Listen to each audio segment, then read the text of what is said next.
बोलिए बाबा स्वामी महाराज की।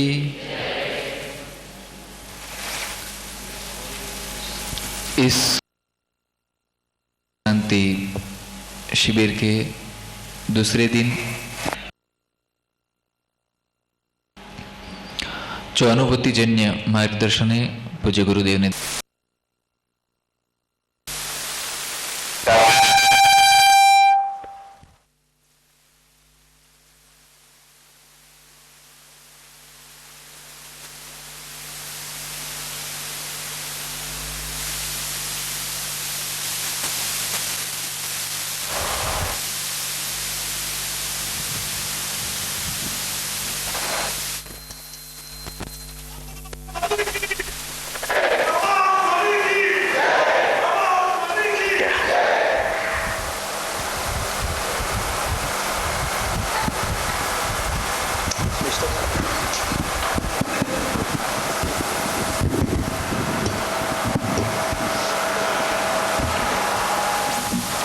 सभी पुण्यात्माओं को मेरा नमस्कार। आज के कार्यक्रम की शुरुआत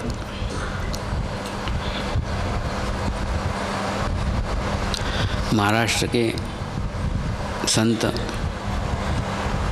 श्री रामदास स्वामी की कथा से कर रहे हैं। रामदास स्वामी महाराष्ट्र के एक बहुत बड़े संत थे। वो गांव-गांव में जाकर ईश्वर के भक्ति का प्रचार करते थे। ऐसे ही एक बार जब वो एक गांव में पहुँचे तो गांव में पहुँचने के बाद उन्होंने एक मंदिर में प्रवचन किया और मंदिर में प्रवचन करने के बाद अपने प्रवचन में परमेश्वर की अनुभूति की बात कही। एक बहन प्रवचन समाप्त होने के बाद स्वामी जी के पास आई और कहा, स्वामी जी आप प्रवचन में जिस अनुभूति की बात कर रहे हैं, प्रवचन में आपने जिस अनुभूति का जिक्र किया, ऐसी अनुभूति मैं करना चाहती हूँ। क्या आप मुझे परमेश्वर की अनुभूति करा सकते हैं? स्वामी जी ने उत्तर दिया,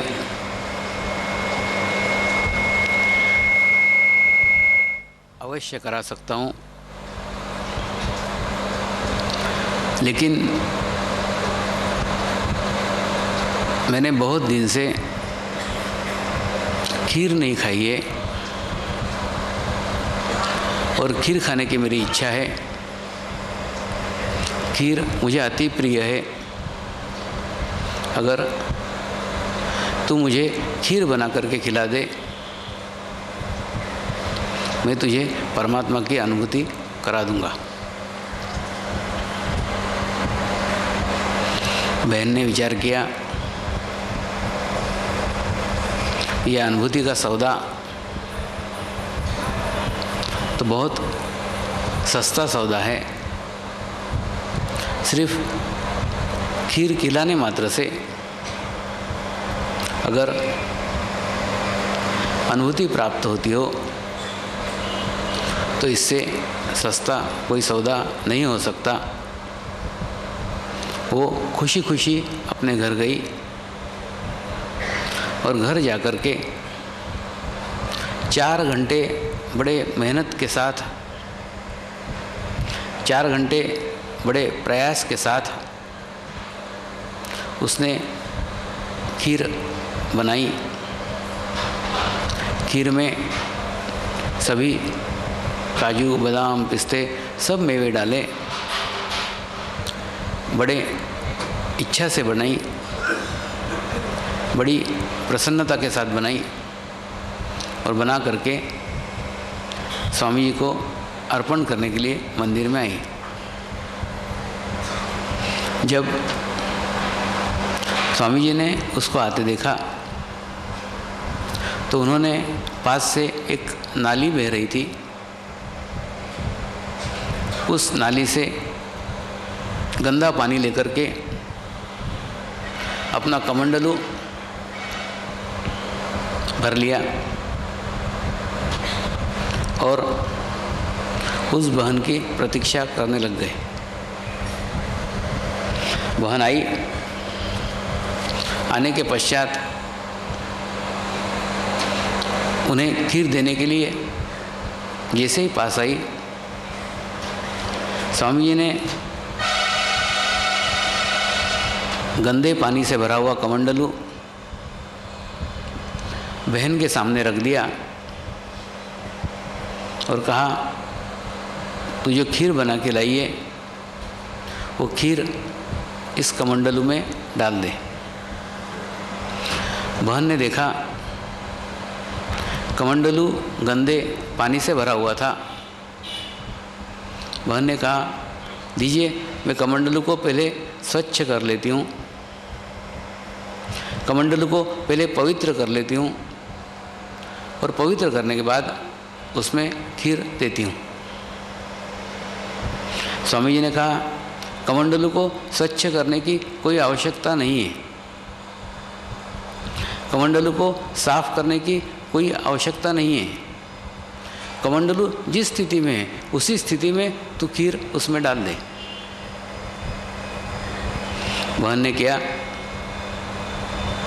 मैंने बड़ी मेहनत से ये खीर बनाई है, वो खीर अगर उस गंदे पानी भरे कमंडलू में डाल दूंगी तो सारी खीर ही खराब हो जाएगी, इसलिए मुझे उसे साफ कर दीजिए, फिर खीर डालूंगी। स्वामी जी जिद करने लग गए, मैं कह रहा हूँ ना, डाल डाल, तेरा क्या जा रहा है, ये खीर तूने मेरे लिए बनाई है, खीर तू मुझे देना चाहती है, तो मैं जहाँ कह रहा हूँ वहाँ डाल दे। बहन ने उत्तर दिया, ये खीर मैंने तुम्हारे लिए ही बनाई है, ये खीर मैं तुम्हें ही देना चाहती हूँ, लेकिन जब तक तुम्हारा कमंडलू साफ नहीं होगा मैं खीर नहीं दूंगी, क्योंकि मैंने बड़े परिश्रम से, बड़े मेहनत से 4 घंटे तपस्या करके वो खीर बनाई है, बड़े भाव के साथ बनाई है। तो जब तक तुम उस कमंडलू को साफ नहीं करते मैं खीर नहीं दूंगी। स्वामी जी ने उत्तर दिया, जो खीर तूने 4 घंटे मेहनत करके बनाई है, 4 घंटे प्रयास करके बनाई है, वो खीर भी तू इस गंदे कमंडलू में डालना नहीं चाहती है, तो मैंने वर्षों की तपस्या करके जो परमात्मा की अनुभूति प्राप्त की है वो तेरे कमंडलू में कैसे डालूं? तेरा चित्त रूपी कमंडलू गंदा है, उसके अंदर गंदा पानी भरा हुआ है, दूषित विचार हैं, बुरे विचार हैं और अतृप्त भाव है। ये सब गंदगी जब तक तेरे कमंडलू में है तब तक मैं मेरी विश्व चेतना, मेरे परमेश्वर की अनुभूति उसके भीतर नहीं डाल सकता। तो कहने का मतलब, परमेश्वर आपको मिलने के लिए लालायित है, परम चैतन्य आपके पास आने के लिए लालायित है। उसने आपके पास पहुंचने के लिए कई माध्यम बना के रखे हैं, कई मीडिया बना के रखे हैं।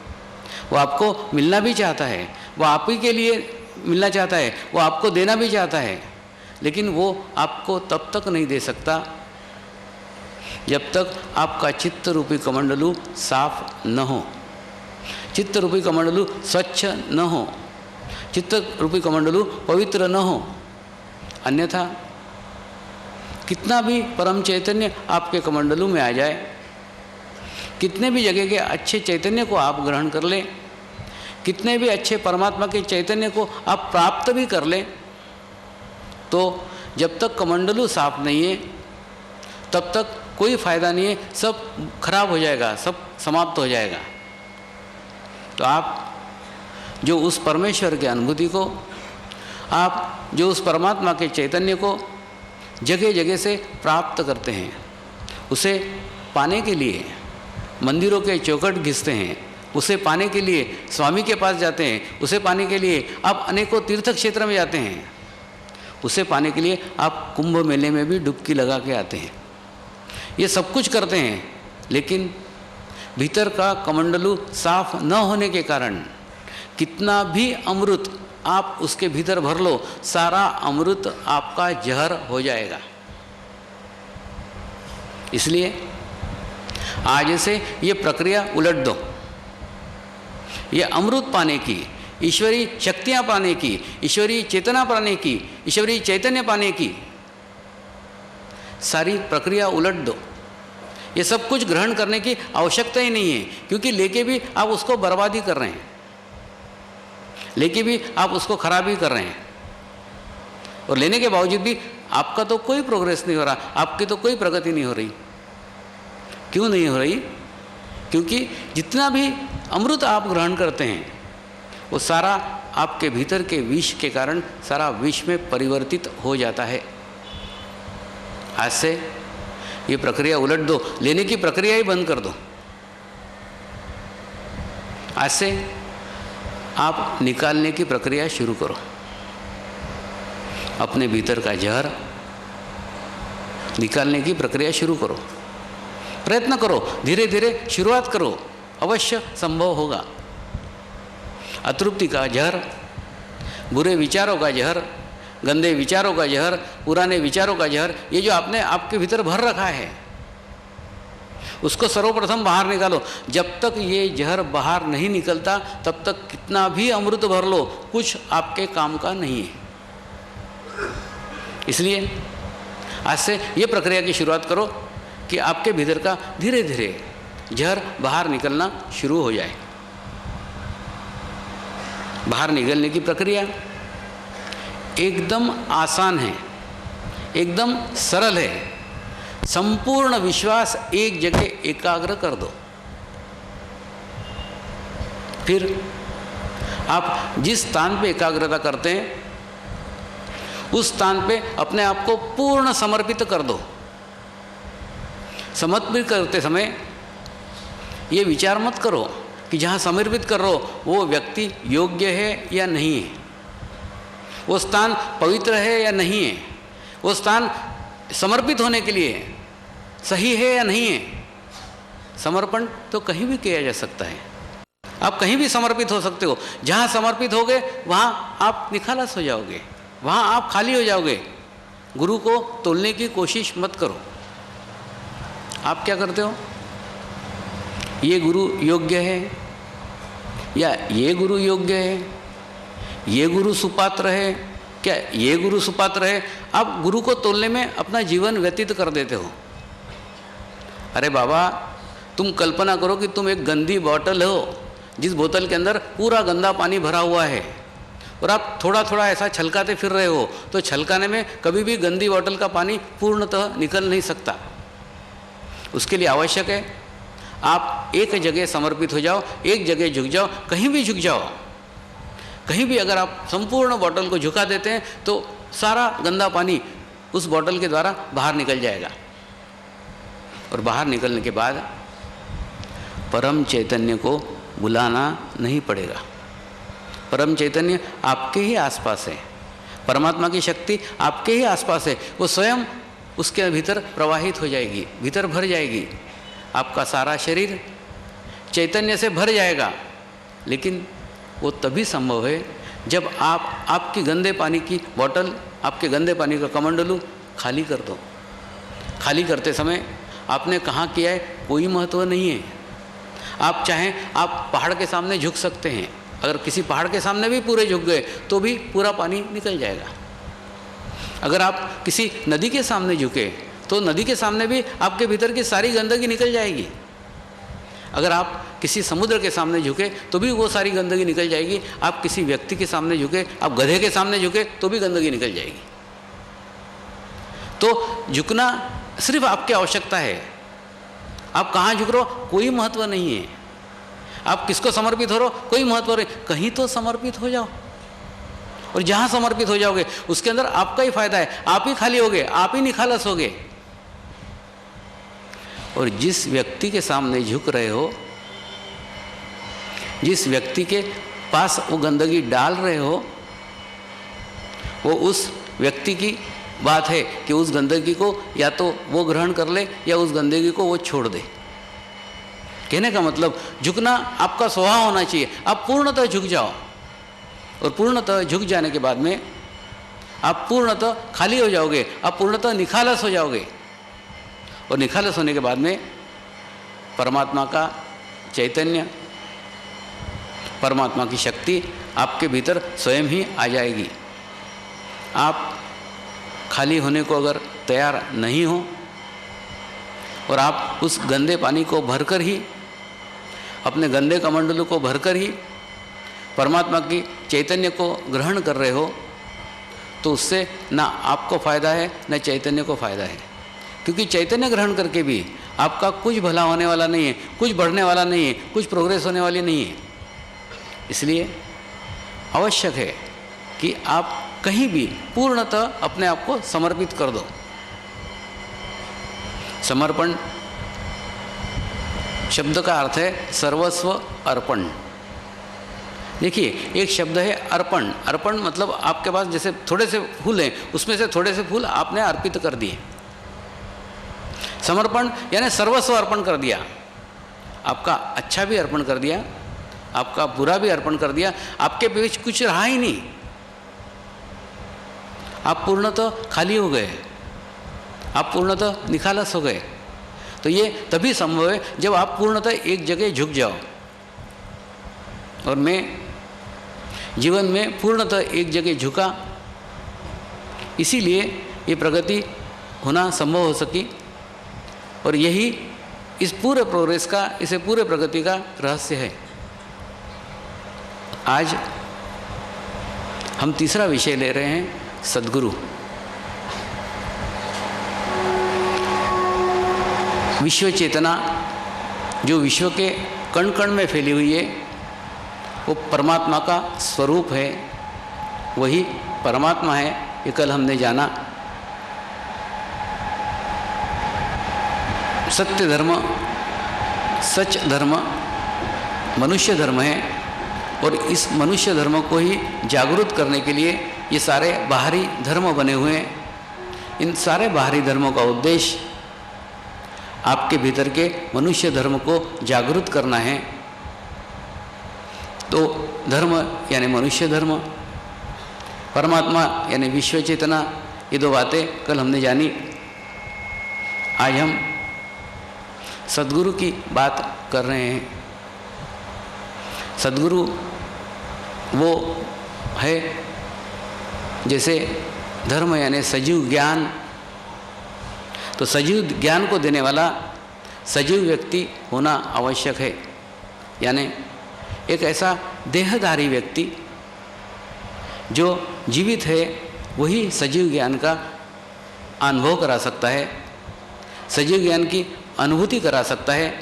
तो सजीव ज्ञान को देने वाला एक देहधारी व्यक्ति, उसे हम सद्गुरु कह सकते हैं। लेकिन आवश्यक है सद्गुरु कुछ निर्जीव ज्ञान का भंडार न हो। जिस प्रकार से एक म्यान में दो तलवारें नहीं रह सकती, ठीक उसी प्रकार से निर्जीव ज्ञान के साथ सजीव ज्ञान नहीं रह सकता। इसलिए एक ऐसा अनपढ़ गंवार व्यक्ति, जिस आदमी ने कभी जीवन में कोई पुस्तकें पढ़ी ही नहीं हो, जिसे निर्जीव ज्ञान का कोई अनुभव ही न हो, कोई निर्जीव ज्ञान का उसमें कुछ भंडार ही न हो, संपूर्ण खाली हो, वही व्यक्ति सजीव ज्ञान को भर सकता है, एकत्र कर सकता है। और ये एक अलग परिपाटी है, उस परिपाटी पे सजीव ज्ञान वाले ही चल सकते हैं। और वो व्यक्ति जब विश्व चेतना के साथ जुड़ जाए तो करुणा का सागर कहलाता है। उसके भीतर प्रत्येक मानव मात्र के लिए करुणा जागृत होती है। और जागृत होने के बाद में वही उस अधिक से अधिक गुरु कृपा को पात्र होता है। गुरु कृपा शब्दों में अभिव्यक्त नहीं की जा सकती, गुरु कृपा पुस्तकों में पढ़ी नहीं जा सकती। गुरु कृपा सीधे बरसती है, लेकिन बरसने के बाद उसको लेने के लिए हमारा पात्र जितना बड़ा होगा उतना अधिक से अधिक गुरु कृपा को हम संग्रहित कर पाएंगे। तो गुरु वो व्यक्ति है जो व्यक्ति आपके आत्मा के उन्नति के लिए प्रयासरत हो, प्रयत्नरत हो और अपनी ध्यान साधना से वो एक मार्ग, एक रास्ता तय कर चुका हो, बना चुका हो, और बनाने के बाद सिर्फ इसलिए वापस आया हो क्योंकि उसने आपको आश्वासन दिया था कि मैं आपको भी साथ लेके चलूँगा। सिर्फ उस आश्वासन के पूर्ति के लिए फिर वापस आया हो, ऐसा व्यक्ति सद्गुरु कह सकते हैं, सद्गुरु कहला सकता है। सद्गुरु एक ऐसा अक्षय पात्र है जिस पात्र में से कितना भी आप ग्रहण करो उसमें कुछ कमी आने वाली नहीं है, और उसके भीतर जो परम चैतन्य है उस परम चैतन्य के अंदर आप कुछ अधिक डाल नहीं सकते, उसमें से आप कुछ ग्रहण कर नहीं सकते। कितना भी ग्रहण किया तो भी उसकी स्थिति यथावत रहती है। इसलिए उसके भीतर जो है, उसके पास जो है, उसके अंदर ना तो कुछ भरा जा सकता है, ना तो उसमें से कुछ निकाला जा सकता है। ऐसे अक्षय पात्र की स्थिति उस सद्गुरु की होती है, और सद्गुरु की खोज करने के लिए बहुत आसान माध्यम है, बड़ा आसान तरीका है। आप किसी भी समाधिस्थ गुरु के सानिध्य में जाना शुरू कर दीजिए, किसी भी समाधिस्थ गुरु को विनती करना शुरू कर दीजिए, किसी भी समाधिस्थ गुरु के पास प्रार्थना करना शुरू कर दीजिए। आप रोज़ प्रार्थना कीजिए कि मुझे मेरे जीवन में कोई सद्गुरु मिल जाए। आपकी प्रार्थना अवश्य फलीभूत होगी। क्यों? क्योंकि वो सद्गुरु की सूक्ष्म शरीर, उस सद्गुरु की शक्तियाँ सदैव विद्यमान होती है। वो शक्तियाँ आपकी प्रार्थना को कबूल करेगी। आपके जीवन में एक सद्गुरु का आगमन होगा, आपके जीवन में एक सद्गुरु अवश्य आएंगे। वो किसी न किसी जीवंत सद्गुरु से आपका कनेक्शन, आपका संबंध स्थापित कर देगा। दूसरा, सद्गुरु आपको वो माध्यम है जो माध्यम सिर्फ निखालस है, खाली है, उसके भीतर कुछ नहीं है, ना उसकी कोई इच्छाएं हैं, उसकी ना कोई पूर्ति है। कहने मतलब आप उस माध्यम को, एक निखालस माध्यम को से आप ग्रहण कर सकते हैं, लेकिन वो स्वयं कुछ नहीं दे सकता। जैसे कल्पना कीजिए कि एक पानी की टंकी है, उस पानी की टंकी से एक पाइप लगा हुआ है, तो पाइप के भीतर पानी नहीं है, पानी टंकी के भीतर है, लेकिन पाइप उस टंकी से कनेक्टेड है, पाइप उस टंकी से जुड़ा हुआ है। लेकिन जब आप पाइप को मुंह लगाते हैं और ज़ोर से करके खींचते हैं, आप इच्छा करते हैं, तो वो पाइप में से पानी प्रवाहित होता है। ठीक उसी प्रकार से उस टंकी जैसी स्थिति सद्गुरु की है, उस पाइप जैसी स्थिति सद्गुरु की है। टंकी परमात्मा की शक्ति है, उसके माध्यम से हम प्राप्त कर सकते हैं, लेकिन उसके भीतर कुछ नहीं है। वो सामान्य शरीर है, साधारण शरीर है, लेकिन उस शरीर के माध्यम से हम विश्व चेतना को जुड़ सकते हैं, विश्व चेतना को ग्रहण कर सकते हैं। तो सद्गुरु एक ऐसा माध्यम है जिसके माध्यम से ये विश्व चेतना आप ग्रहण कर सकते हैं। दूसरा, सद्गुरु एक दूरबीन है। अब कल्पना कीजिए कि आप पहाड़ के ऊपर बैठे हुए हैं और सामने के पहाड़ पे एक व्यक्ति अपने दूरबीन से बता रहा है कि वहाँ पे एक मंदिर है, सुंदर सुंदर बगीचे हैं, सुंदर सुंदर वृक्ष है, वो वर्णन कर रहा है, लेकिन उसका वर्णन हमको सिर्फ सुनाई आ रहा है, हमको दिख नहीं रहा है। हमको इसलिए नहीं दिख रहा है क्योंकि वो इतने दूर की दृष्टि हमारी नहीं है, इतने दूर तक हम नहीं देख सकते हैं। इसलिए फिर उस दूरबीन का उपयोग अगर आप भी करते हैं तो उस दूरबीन के द्वारा आप दूर की भी वस्तु, वो सुंदर सुंदर पहाड़, वो सुंदर सुंदर मंदिर, वो सुंदर सुंदर बगीचे सब आप देख सकते हैं। क्यों? क्योंकि वो दूरबीन आपने लगा ली है। ठीक उसी प्रकार से दूरबीन एक माध्यम है जिस माध्यम से दूर की वस्तु हमें पास दिखाई देती है।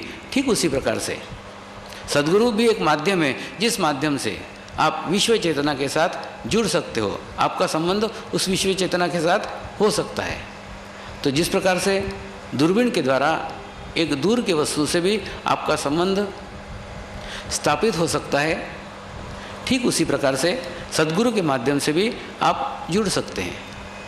दूसरा, आप कितने भी किसी समाधिस्थ गुरु के सानिध्य में रहे हो, अनेकों प्रकार के समाधिस्थ गुरु के सानिध्य रहने वाले अनेक अलग अलग साधक जब किसी जीवंत गुरु के सानिध्य में आते हैं, सानिध्य में आने के बाद उन्हें समाधिस्थ गुरुओं के दर्शन अवश्य हो ही जाते हैं।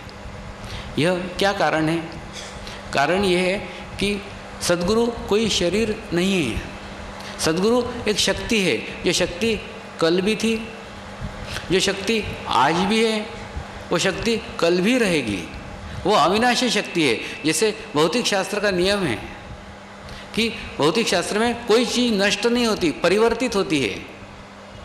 तो ये विश्व चेतना के माध्यम कैसे नष्ट हो सकते हैं? विश्व चेतना के माध्यम परिवर्तित हो सकते हैं। रूप परिवर्तित हो सकता है, रंग परिवर्तित हो सकता है, वेशभूषा परिवर्तित हो सकती है, लेकिन भीतर से बहने वाली शक्ति वो कभी भी परिवर्तित नहीं होती। वो एक जैसी है, समान है।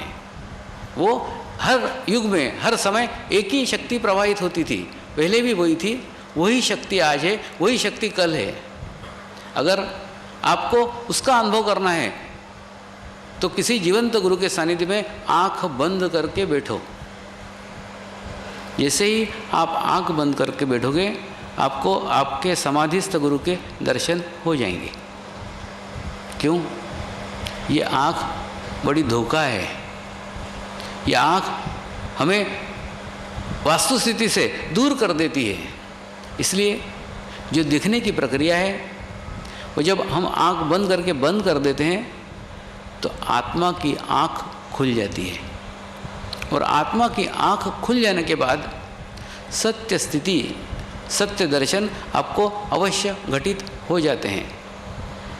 सद्गुरु एक आईना है। उस आईने में उसका खुद का कोई अस्तित्व नहीं है। आप लाल मुंह करके आए, आपको लाल मुंह दिखेगा। आप काला रंग लगा के आए, आपका मुंह काला दिखेगा। आप हरा रंग लगा के आए, आपका मुंह हरा दिखेगा।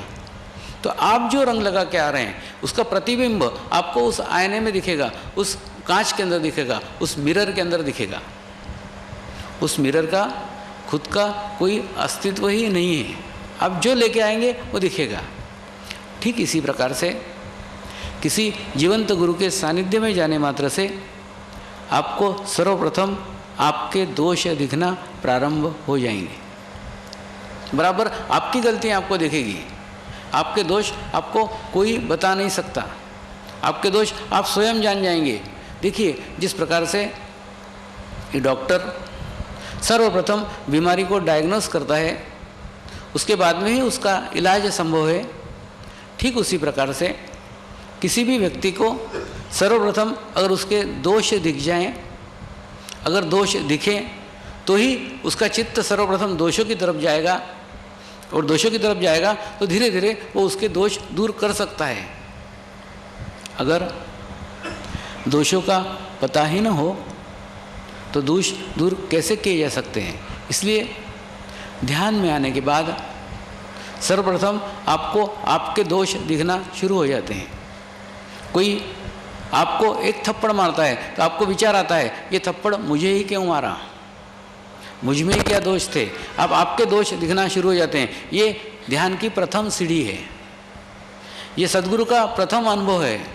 उसकी अनुभूति होने के बाद सर्वप्रथम आपको आपके दोष दिखना शुरू हो जाते हैं। और दोष दिखने के बाद धीरे धीरे वो दोष दूर होना शुरू हो जाते हैं। लेकिन सर्वप्रथम वो दिखना आवश्यक है। इसलिए सद्गुरु एक आईना है, एक मिरर है, जिसके पास में जाके आपको आपके दर्शन होना शुरू हो जाते हैं।